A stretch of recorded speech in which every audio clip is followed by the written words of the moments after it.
They're just like, I can't believe my body's forgotten how to hop. We used to do that when we were kids. The industry is very stuck in, ripped abs and big biceps, and we're missing the fact that movement is just medicine for everything from brain health to ankle mobility and everything that comes in between. It's not just about big biceps and ripped abs. That's not why you have to do movement. You have to do it so that when you're 89, you can go to Australia and your child's not worried about you when you do that. I want to make March all about movement. So when I saw your 10th anniversary thing, I was like, oh, let's get Jackie on. I think this would be so fun. Well, I appreciate you inviting me. Welcome to Happy and Healthy with Amy, the brain health podcast for women in midlife who want to not just survive, but actually thrive during the menopause transition and beyond. I'm Amy Lang, master health coach, best-selling author, and daughter of Alzheimer's, and I'm here to help you make this next chapter of your life the best one yet. So, a decade. I haven't really. I mean, I see you every once in a while. I see you on my feed. I remember there was a hurricane where you got tons of water, like 50 inches or something crazy. Yes. Anyways, catch me up. Well, it's the evolution of evolution has been interesting, right? Yeah. Because I've always said from the beginning, you don't know what you don't know in the beginning, and I didn't know anything. I just knew that when I started going to the gym and working with a trainer after being pretty sedentary in my job, I mean, I moved around, but at the end of the day, it was an office job. As I saw that transformation and how I felt and the things that I could do, and really watching other men and women come in and out of a big box gym, and not know that there were other things they could do besides just get on a machine and, push their legs and move their arms. If they weren't comfortable with that, I'd watch them go upstairs to the cardio area and they'd futz around up there for a little bit and then walk out the door because they just didn't know what to do. So Right. that's really was the catalyst for going, hey, I think I can help some people here. So that year that you and I met, which was 2016 in Mesa, Phoenix, It was hot. it was so hot. It was so hot there. Um, that was nerve-wracking for me because I said to Jason all the time, I pretty much feel like I walked into that room and I had a big stamp across my forehead that said personal trainer who doesn't know anything. So I sat quietly in the back of the room and I met a woman by the name of Millie Nunes who lives in Italy now, and she's doing stuff over there. So I still see her on my feed from time to time. But she and I kind of hung out and sat together, and I learned a great deal. That's where I first met Dr. Evan Osar and brought a lot of that stuff back, but still didn't really understand the business side of things. And that took probably the first 3 years of being part of the Functional Aging Institute's mastermind.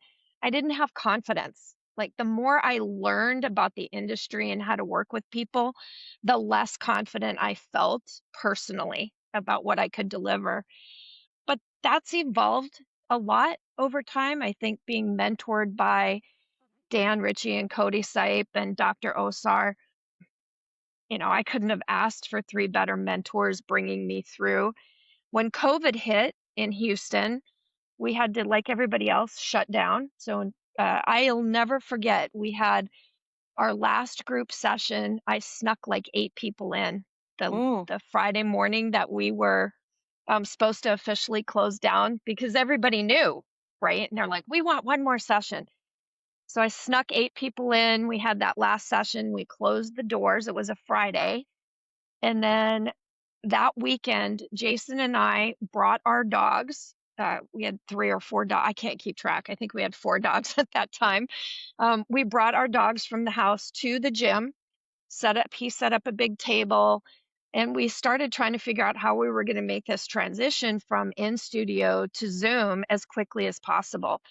And by Monday, we had probably 65 or 75% of our clients in sessions on Zoom. And the ones that hadn't gotten there yet, that weren't familiar with Zoom and all of that kind of thing, Jason would be doing tech support while I was running groups. And I think that, as difficult as that entire pandemic was in all of the ways that it was challenging, I think how it helped me is it's very different to coach people in 3 dimensions when you can walk around them and see their non-optimal movement patterns. But when you have to translate that to 2 dimension, it was much different, and I think it really gave me confidence overall. I had to get creative. A lot of people didn't have equipment. So, amazingly, we made it through that. Yeah. And, and then when people got back in the gym, as we were able to start doing that, we've expanded our trainers. I think I have 7 part-time trainers working for us now. They cover most of our group sessions. It allows me to do things like this, you know, do talks, reach out to the community, do a lot of client care. Um, So the transition for us has been like having that 10th year anniversary party. I was like, wow, we've really been through it. Yeah. It's Um, it's really, really no, like, worth celebrating. This is you hear the mhm, statistics, right? Like, what is it? There's a very small percentage that make it past the 3rd year. Is right. I wanna say it's in the single digits maybe? Yeah, Mhm. it's Right? very small. It's Yep. very small. And then on top of it, I mean, you weren't like a super well-established business when the Mm-mm. pandemic hit either. Right. So I do think it says something. You talk about that confidence building, like when you see yourself, we can figure this out. We'll figure it out. Well, you build resilience. You see yourself figuring it out. That Mhm.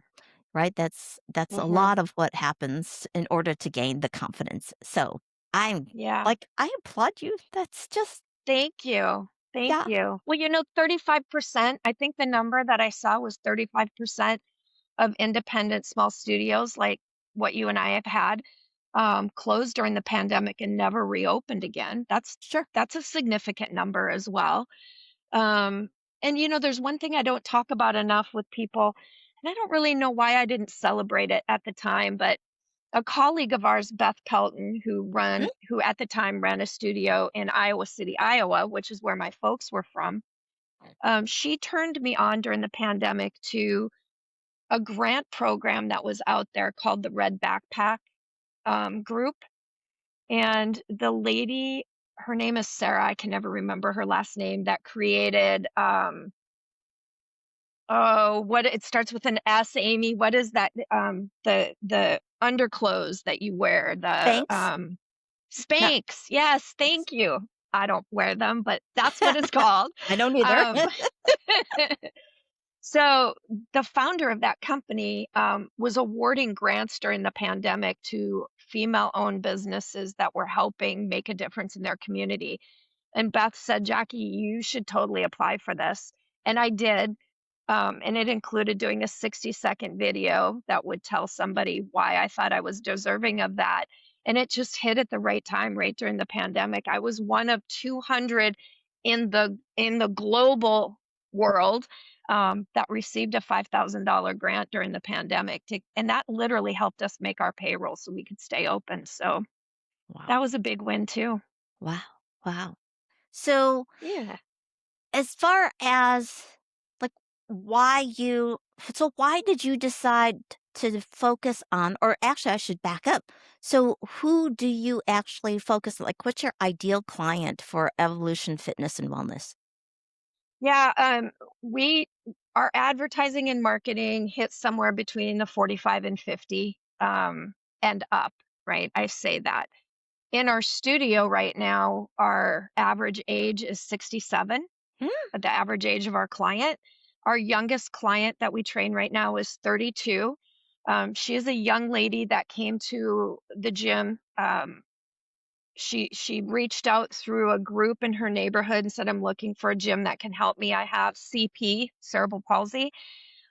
There's a lot of gyms that just look at me like, "What are you doing here?" Don't know how to help me.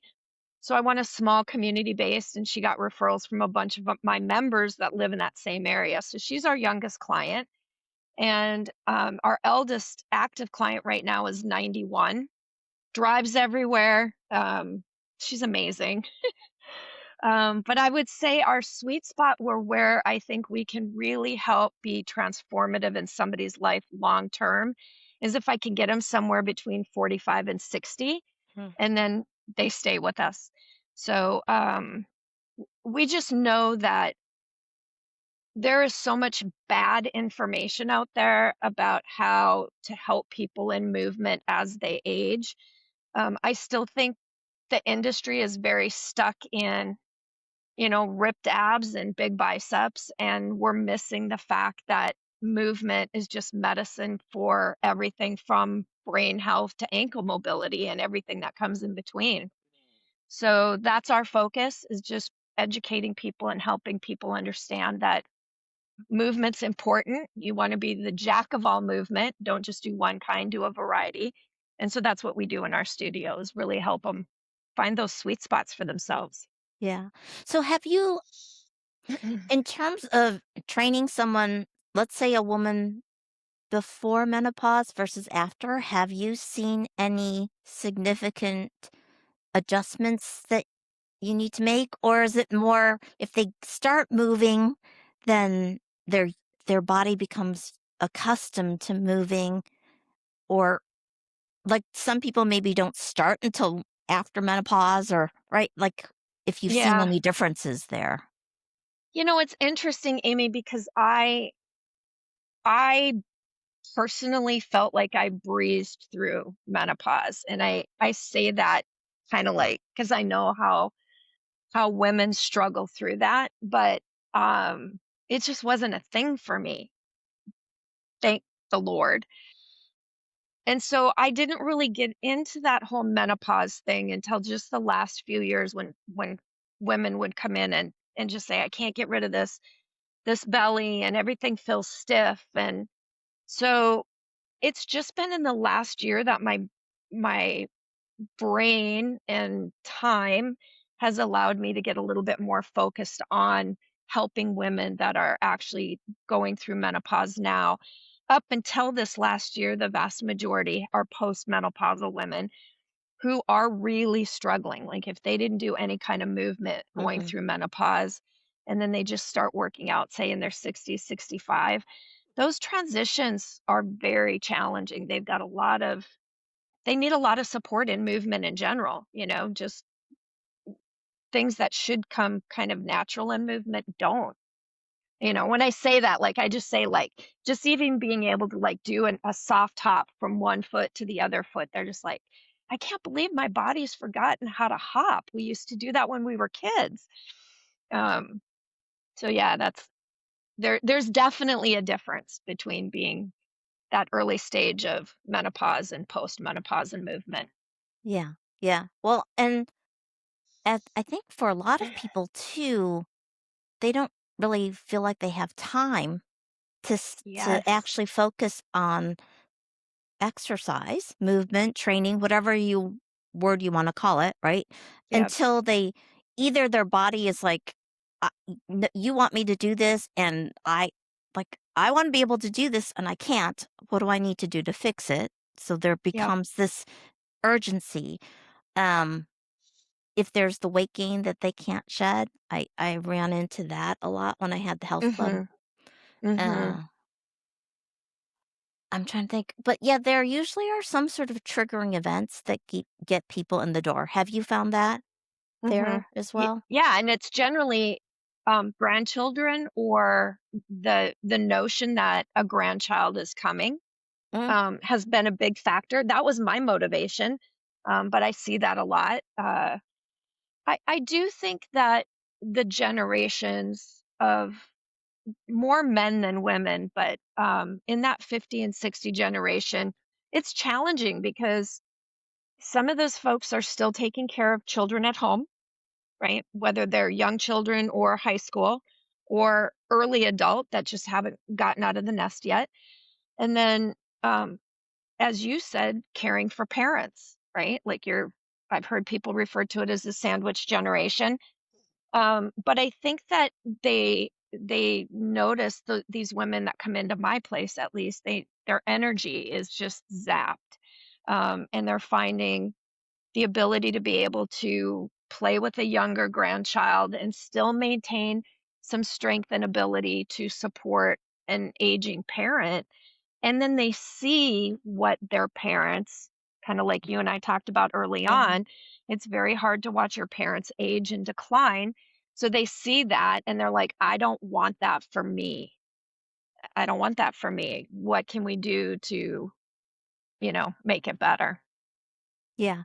So I think that that's one of the shifts is like my mom and my dad both saw their parents age, but Hmm. I don't think they had that thought like that's not what I want. What can I do to Right. make that outcome different? That that particular thought didn't I don't remember seeing it anyway.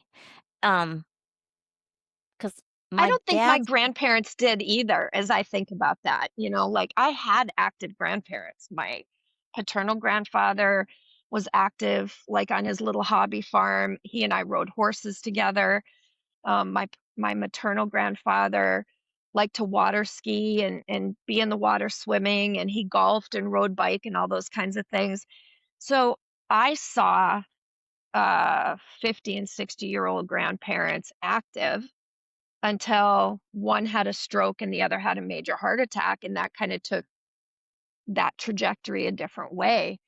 Um, but I think that the media has helped us paint a little bit different picture of what aging can look like, right? Mhm, Like if you follow Growing Bolder and Mark Middleton, um, mhm. he helps show that to the world in such a great way. So I think that there's that generation now that's like, I think there could be more for us than what my parents experienced or grandparents. Yeah. Well, I think Mark shared a clip. Was it is it that Mark shared it? I mean, Morgan Freeman was on The Tonight Show with Jimmy Fallon, and he was Mhm. sharing advice. So Morgan Freeman, I think, is 88 now, Mhm. and he shared advice he got from Clint Eastwood about aging, and it was never let the old man in.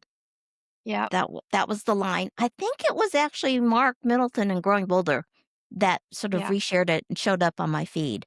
And so Yep. that's a mindset thing more than anything else, right? Is Yep. how you want to approach. Yeah. Yeah. So it's funny because I feel like we're actually doing the podcast now. We were actually just catching each other up. We are. We're in it. We're in it already. We're So in it. I do want folks to see your 10-year anniversary T-shirt because I hadn't hit the record button. So you need to back up a little bit and show people your Okay. T-shirt. Okay. Let me see if I can move my screen down. So there's our front logo. You'll just have to move me around. Amy, can you see it? Yeah, Stronger by the Decade, established in 2016. Yeah, Yes, ma'am. yeah, Yeah. yeah. So no, thank you so much for making the time. It really is a joy to see you and catch up and um what I really was hoping to get from this episode with you is Mhm.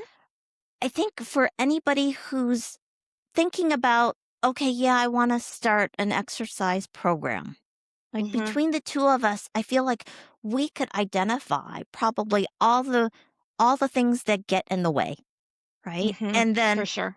And then what I would love to do is help people get over that hump.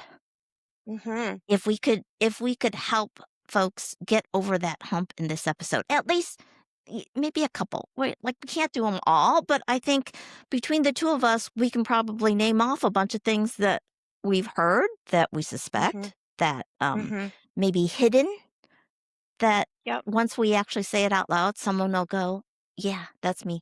That's me." Yeah. And then and Yeah. then what are the options that are available? Because ultimately, I want to get people moving. It's so important for our brain health. It's so important for our Mhm. overall health, but especially when we talk about brain health and Alzheimer's or vascular dementia, all the different kinds of dementia, but specifically for Alzheimer's, right? Mhm. Exercise has been shown, exercise and specifically leg strength is a big factor Mhm. in there's research that shows that your hippocampus, which is the part of your brain that's responsible for memory, like your working memory and learning, you got to be able to remember to learn, right? That's right. That leg strength is contributes to actually an increase in your hippocampal volume. I So, think I just saw that. I think I just saw that same thing, and read it superficially, but didn't get into the deep dive of it. But that was very fascinating to me too. and it's not, leg strength probably also helps with things like fall prevention. That's a huge one, right? It's been called muscle's been called the longevity organ, kind of, right? It's all Yeah. of that stuff. But yeah, so do you want to help me try to identify some of the things that you've heard? So we talked about triggering events, what gets people in, but Mhm. Mhm. what do you think stops folks? Mm, I think confidence.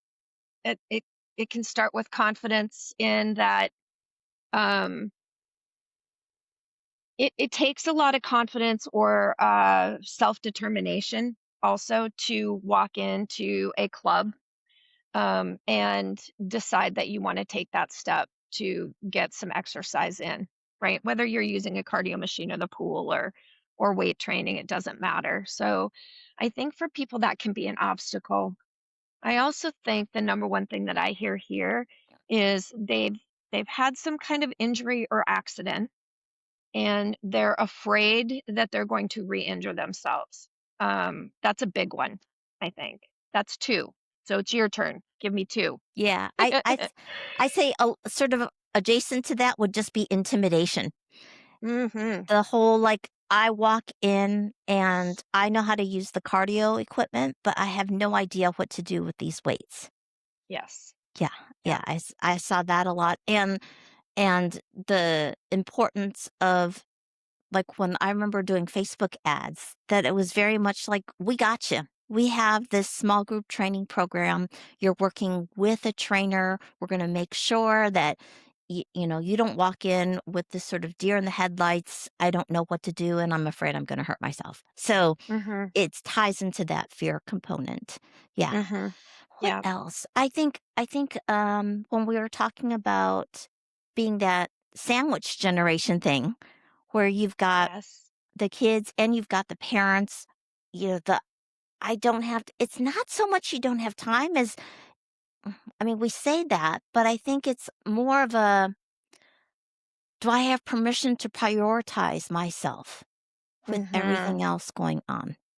That Mhm. somehow there's this idea like my needs come last. I got to take care of everyone else first.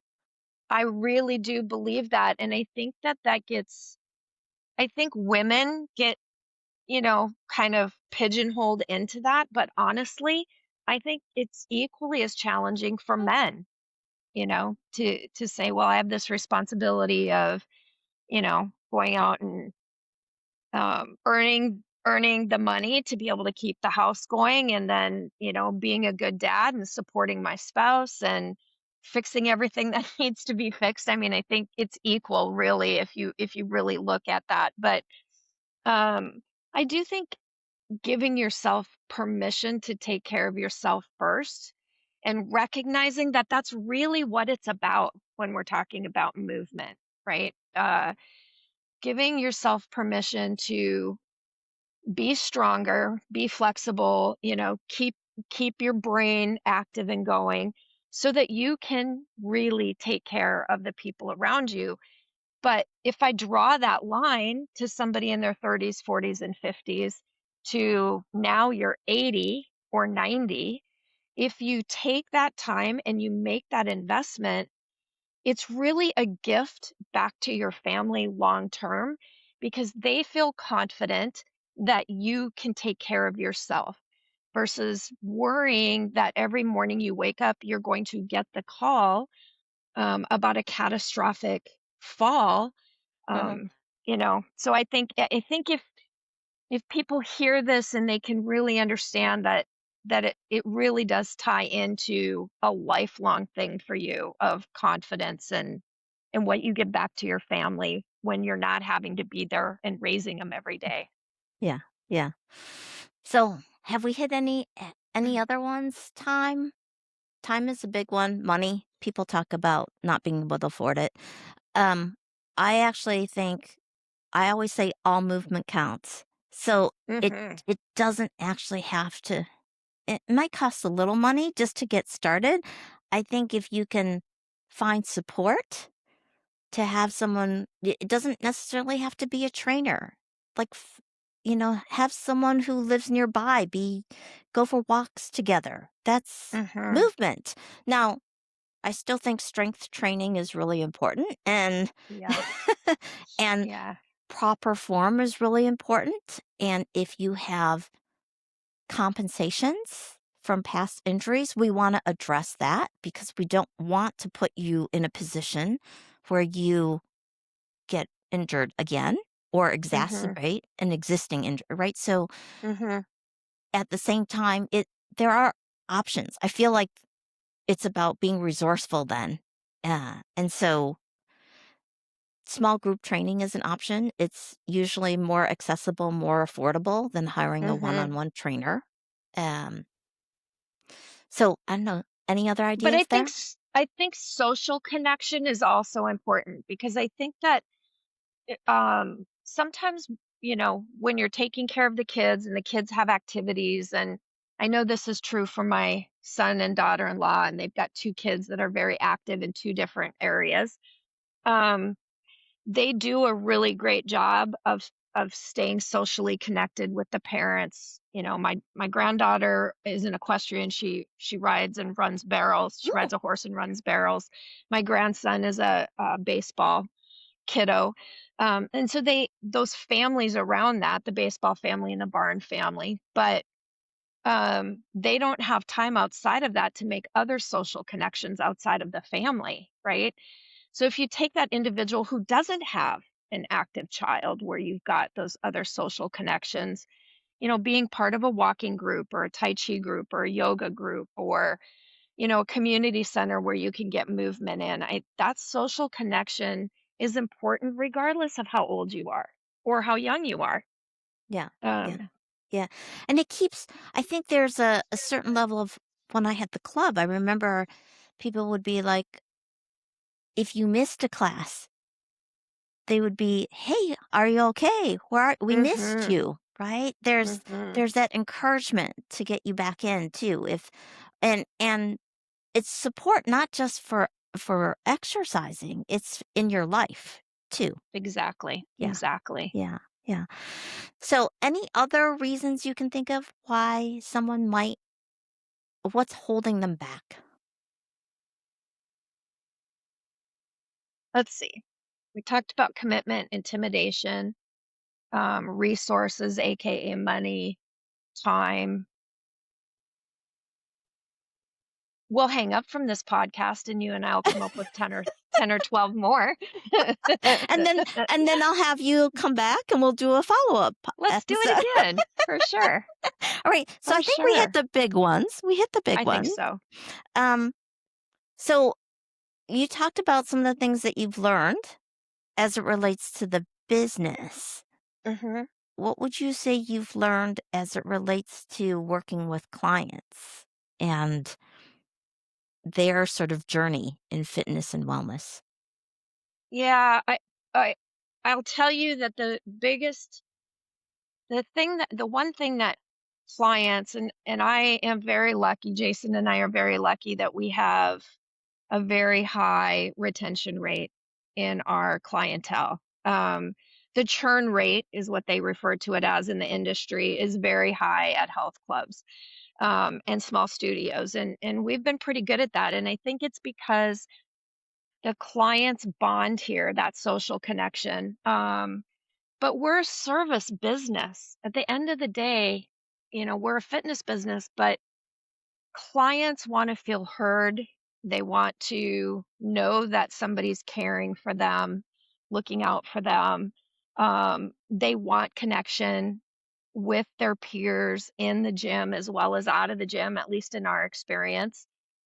So I've learned a lot about how important it is to nurture that for people. And again, just back to that social connection. I had a client say to me one day, I'd like to have a pool party. How many clients do you have here? And I said, like all over, like the whole thing, or just in your group? And she said, no, like everybody. And I said, I don't know, about 122. And she goes, oh, wow. That's a lot of people to have at a pool party. And I said, well, maybe you just want to focus on the people in your group, right? And make it those people. And she said, how do you pick the people that come here? And I said, I don't pick the people that come here, they pick us. And she goes, but everybody is so nice and so caring and so welcoming. And I said, it, I think all I've done is I've opened this space and said, here's what we offer. But it's the clients that have made the connections and made the environment what it is. Well, I think there's something to be said for like attracts like. I There's do agree with that. I Yep. think we're dust bunnies, right? They attract more Yes. dust. But I Yes. so I think I do believe you set the tone for a lot of that, right? You and Jason set the tone for Jason being your husband, right? Set the Yes. tone Yes. for making sure that people feel welcome, that Mhm. and also probably drawing some lines. Like if you actually see behavior that you don't think is aligned with that culture that Yeah. you've created.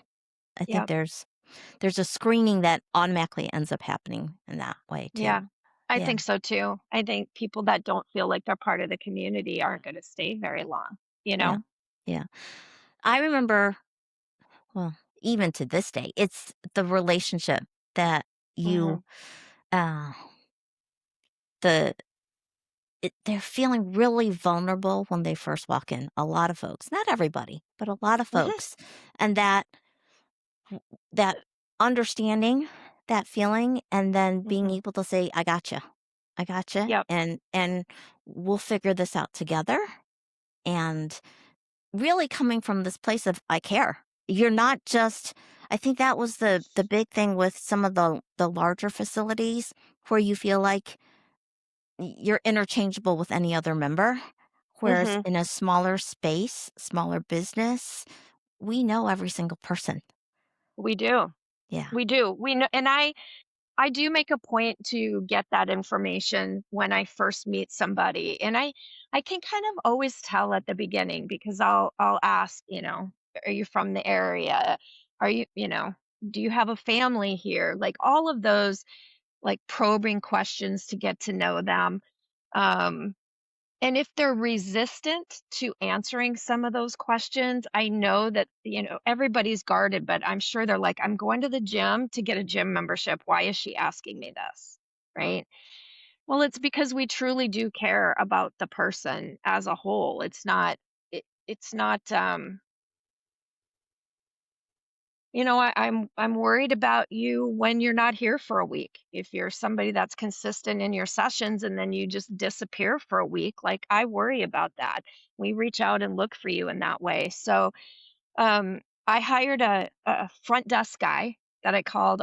His name was Lucas. He just recently left, and I called him our client happiness specialist. And I said, your job, your number one job, is to greet every person and say good morning to them when they come in the door. And when I told my staff I was doing this, they're like, what difference is that going to make?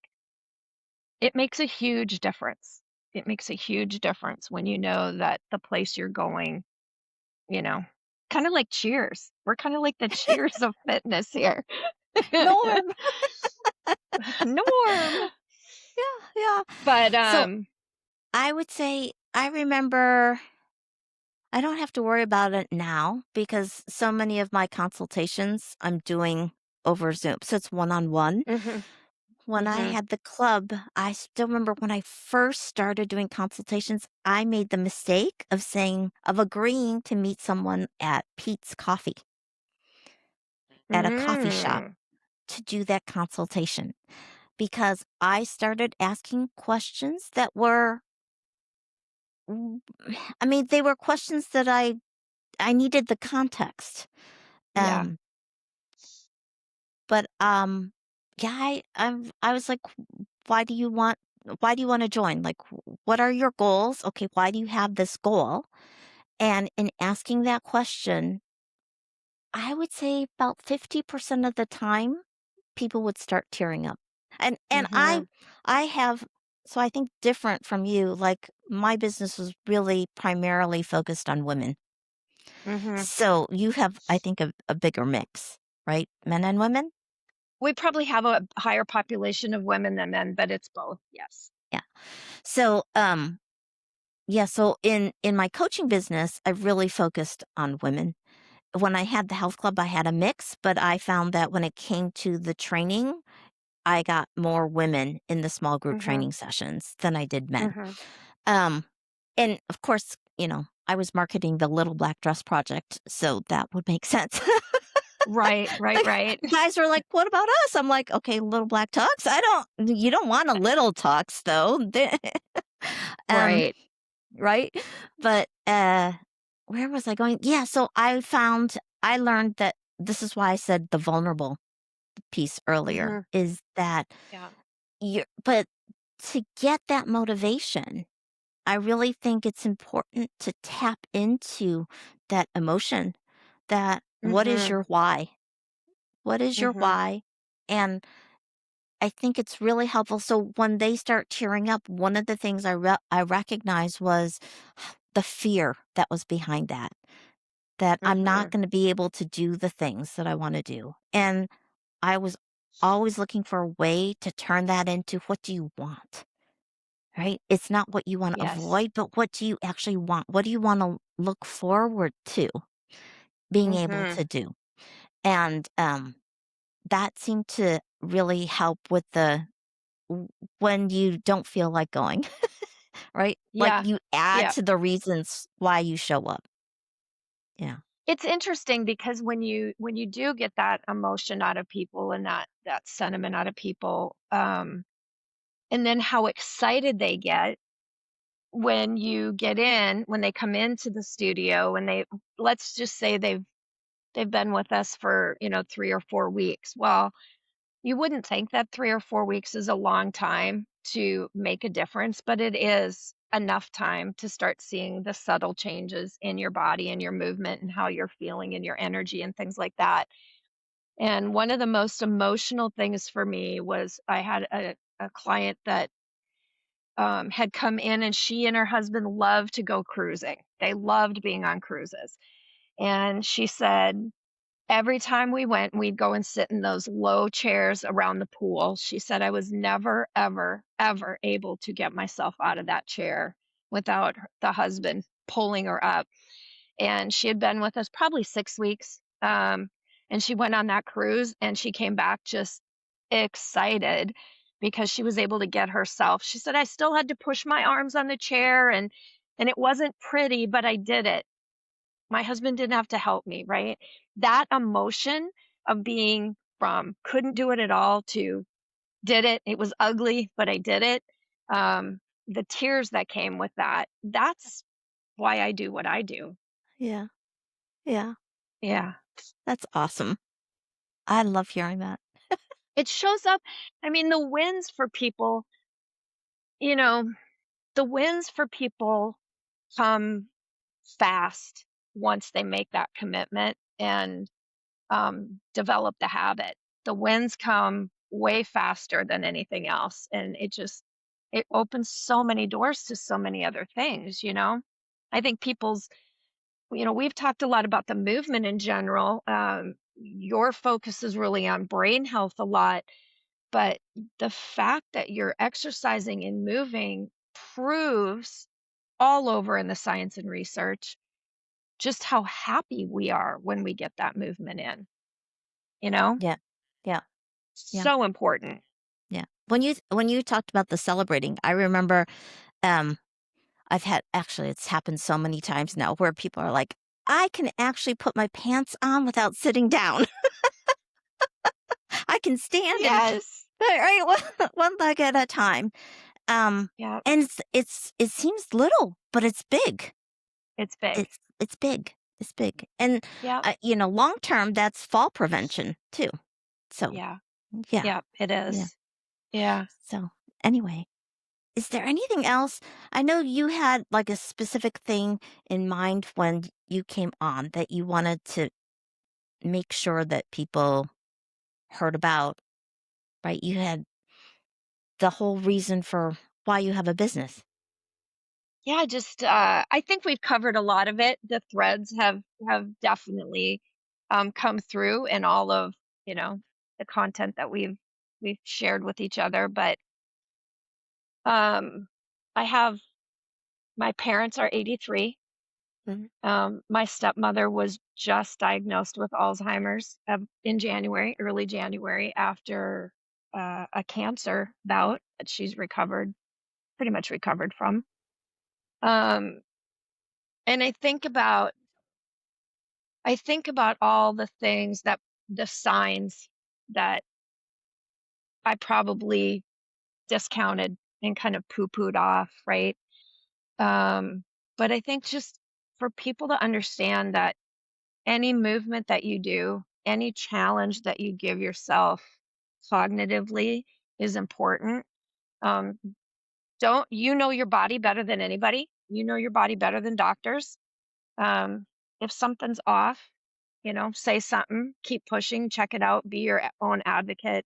But I think movement is just so important in so many different ways. And I said it way early on.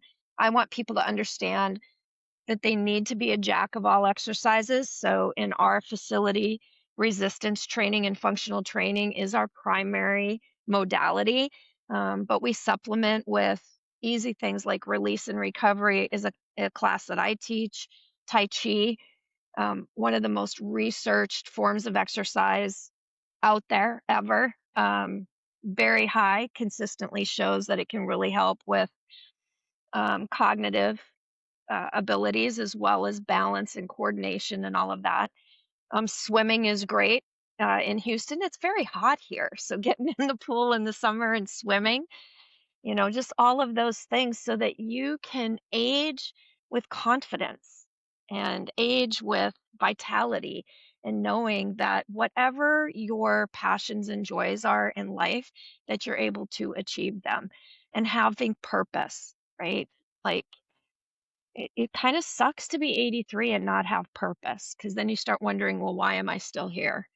Um, so I think all of those are just the threads that I want people to understand and Yeah. embrace. Yeah.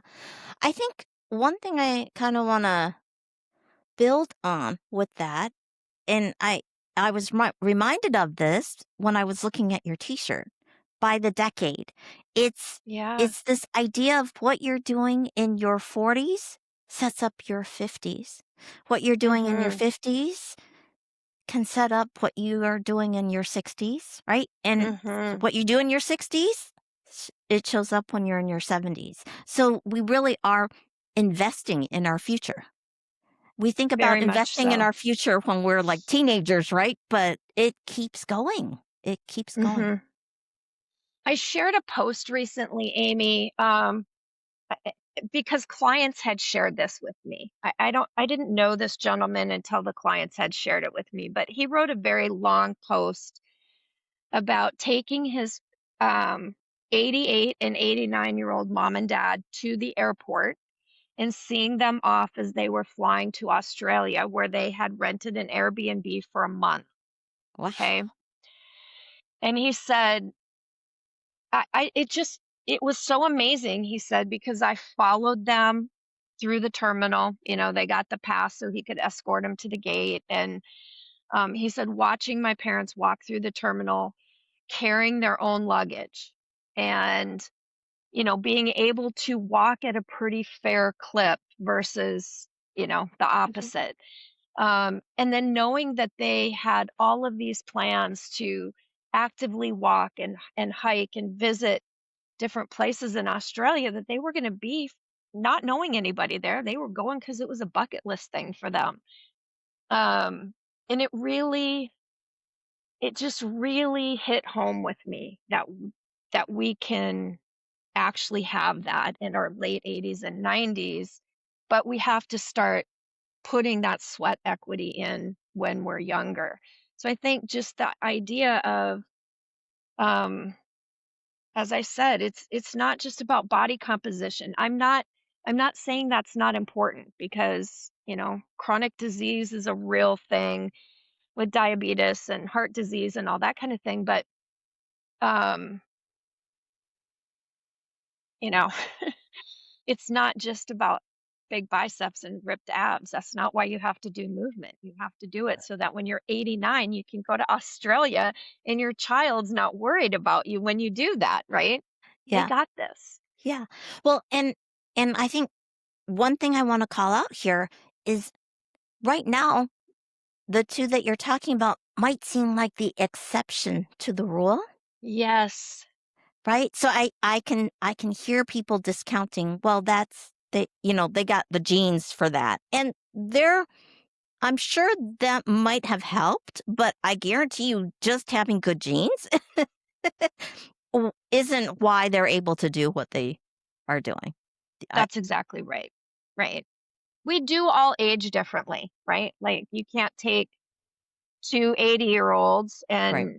and, I mean, we all do it differently, but um you can make an impact. And I just think more people have to think about life and purpose over the negative stuff. Yeah, yeah. Well, and our attitudes, I think, as we get older, is changing too. I've seen that comparison, like what the Golden Girls and what their ages were in that TV Yeah. series versus J Lo about the same age Yeah. performing at the Super Bowl. Whether you like the show or not, Right. the fact remains. I think she was 52 or something at the time that she was doing that performance, maybe a little younger, but somewhere in that vicinity. I don't remember Yeah. exactly how old. So, is there anything else that we want to cover? I Did I don't miss think so. anything? We covered a lot of ground, Amy. I didn't really get to catch up with you though. um, and maybe we'll do that when I stop recording. But I do have a tradition on this podcast of Okay. ending every episode with a quote. And I didn't Okay. prepare you for that, so I can always edit. um, but yeah, would you like to do the honors and take us out with one of your favorite quotes?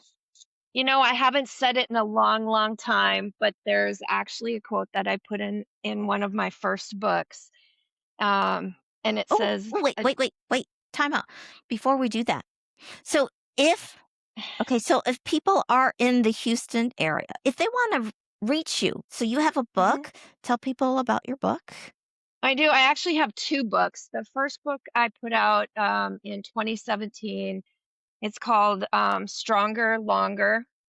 Um, and the second book I think was 2019, and it's called Optimal Longevity. So the first book is really kind of what we were talking about, the why of why would I wanna go into a gym in my 50s and 60s and start an exercise program?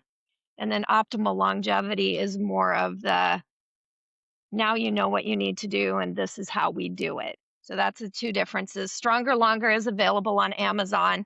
Optimal Longevity is only available by reaching out to me. So if you're interested in that, you can do that and I'm happy to get that to you. But yeah, Okay. those are And the how did two they the reach you? two. How did they reach you? My website is efw.fit. And I'm on all kinds of social media. I've got a YouTube channel. Instagram is EFW77095, and of course on Facebook. So any of those mechanisms. Okay. Okay. And then do you want to pan the camera so people can see what EFW looks I like? can I can absolutely do that. And you're in Thanks. Houston. Is if for anybody listening to this who doesn't know where you are? I am in Houston. Technically, our address is Houston. If you are a Houstonian, it is the Cy-Fair area, the Cypress Northwest Houston corridor. But we do help people globally. Hmm, We train clients online, that online world, in North and South Dakota and Florida currently. So Jason, he's been in the background listening the whole time. So here's the cover to Stronger Longer, and here's the cover to Optimal Longevity. And I will make the camera pan here as we go back into the studio. It's just one big wide open space. Still have flowers here from our anniversary party last weekend. is Jason Oh, gonna make an appearance? Any uh, Zoom I bomb, don't know photo where he bomb? went. I think he's back in the back office back there. Um, I'll see if I can get him to wave hi here in just a second when he comes back. But the quote that you asked me for is in my book, and I will find it in 1 second Take your because I don't time. want to get it wrong. It's the Chinese proverb by Lao Tzu, and it says, "A journey of 1,000 miles begins with a single step." And I think really that explains so many things, or it can be a quote for so many things in life, right? Absolutely. I love that. I've used that before. Yeah, Yeah. Yeah. one of So my favorites. well, thank you again so much for coming on. It has been such a joy to see you and to catch up a little bit. And I can't wait to hit the stop record so that I can Well, I appreciate it so much. Thank you so much for having me on, and it's been a joy to see your sweet face as well. Here's your Zoom photo bomb. Oh, hi.